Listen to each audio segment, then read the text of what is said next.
So, in terms of the Thai company, registering the Thai company, I think that I'm going to go with a business called Thai Business Help. I have been looking around. I have made some inquiries. I do have a lawyer in Thailand, and I have had some meetings with that lawyer. Those meetings, very, very interesting. I've had a lot of time to reflect upon those meetings. They were done online, and my lawyer, well, what can I say about my lawyer? My lawyer is excellent. There's no doubt about that. He's given me excellent advice, and the excellent advice I've taken on board. I've really reflected upon it, and I've come to the firm conclusion that based on his advice, what I'm doing is risky. It is risky. He has said that it's risky. Based on his advice, it made me recognize just how valuable these videos are. One piece of advice he gave me is, he said, look, Clark, it might be that what you do, you keep it very high level and you don't go forth and register the Thai company, but you do everything on video, okay? And you talk about everything on video. You keep presenting these videos and you keep everything at a very high level, and you do as much as you can without going forth and registering the Thai company, whilst the regulations are in a sort of state of flux when it comes to crypto in Thailand. And that still provides, by doing that, you're still providing substantial value. And I think he's 100% right. Of course, there are things that I can and can't do in Thailand, and I think that advice is golden, right? And it might be when I get back to Thailand, because here's the thing. When I go to register the Thai company, okay, I have to sit down with this business, Thai Business Help, and there are specific things that I need to ask of them, which are from left field. What are those things? Okay, well, and this is where it gets really important, and this is where I don't, you know, these are the unknowns. I do not know whether this business will help me register this Thai company in a way that is fully legal in Thailand. Now, when I say those words, fully legal, what does that mean? Well, setting up a Thai company, there's a certain amount that I have to have in capital. And that capital is around about 80,000 Australian dollars. Now, coming up with that capital, whilst it'll be a bit of a struggle, I can do it, but it may mean that I have to sell some Bitcoin to achieve that. And that is something that I do not want to do. So this conversation with that company, and possibly with other companies I'm looking at when it comes to the registration of the Thai company, okay, will go along the lines of, and I've made these documents. This is the amount of capital that I have. This is the amount of capital that I'm able to put into the company. I would very much prefer to put this amount of capital, the 80,000 Australian dollars, into the company as Bitcoin and not as Thai baht.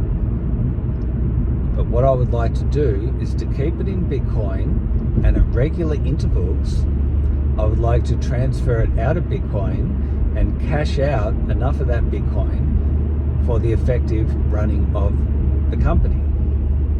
What does that look like in practice? Well, it looks like me selling portions of that $80,000 worth of Bitcoin, converting it into, using CoinJar here in Australia to convert it into Australian dollars, sending those Australian dollars via Wise to Thailand, or having them accessible via Wise, so that I can then pay people like Oi, who have worked with me before, and other contractors on the ground who I will need to employ in order for me to adhere to the laws of Thailand, because we know in Thailand that they only want Thai citizens. They've got a protectionist approach when it comes to business in Thailand, so that I can pay Thai people to do work, and I lead those people, right?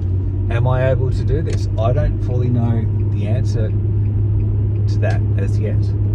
That will come after conversations. Now, sure, I could discover that now. I could get online and have video chats with these company formation people.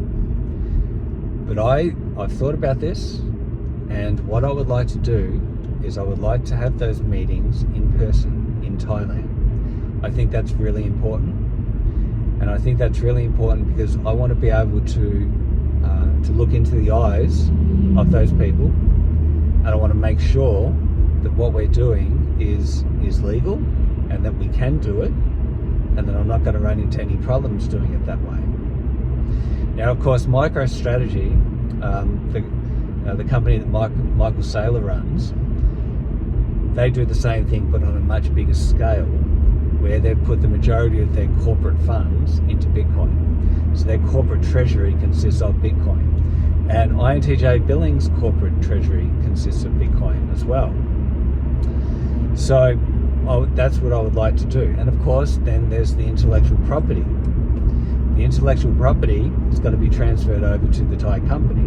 And of course, I've already written those documents. They're ready to go. They're signed off by me as the Chief Executive Officer of INTJ Billing.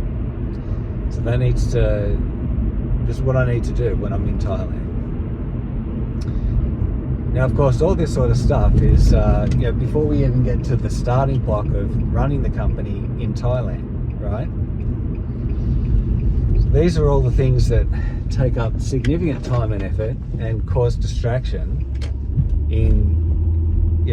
takes time away from actually doing the thing, which is what I'm trying to do on location, right? Get all the Bitcoin wallets set up for the girls, work with people like Brian Flowers of the Nightwish Group and other bar owners, in particular with Brian, who I'm hoping I will be able to come to a business agreement with, okay, when it comes to all this. It's significant time and effort, but this is corporate experience in a foreign land, right? Remember, I'm a technical person, okay? But I'm finding myself in a leadership role. And as a responsible leader, these are the things that are my responsibility, and I'm accountable for them. And if I don't do them correctly, that is going to cause trouble later. Now, of course, there are ways around this, okay? And that is where I've got some sort of issues, because I've seen people try to get around things in Thailand, and it's often ended up in disaster.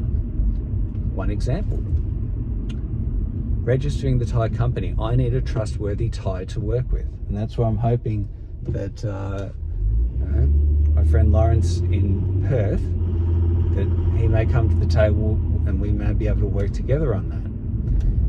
I do not want to entrust INTJ Billing 51% ownership to a Thai sex worker.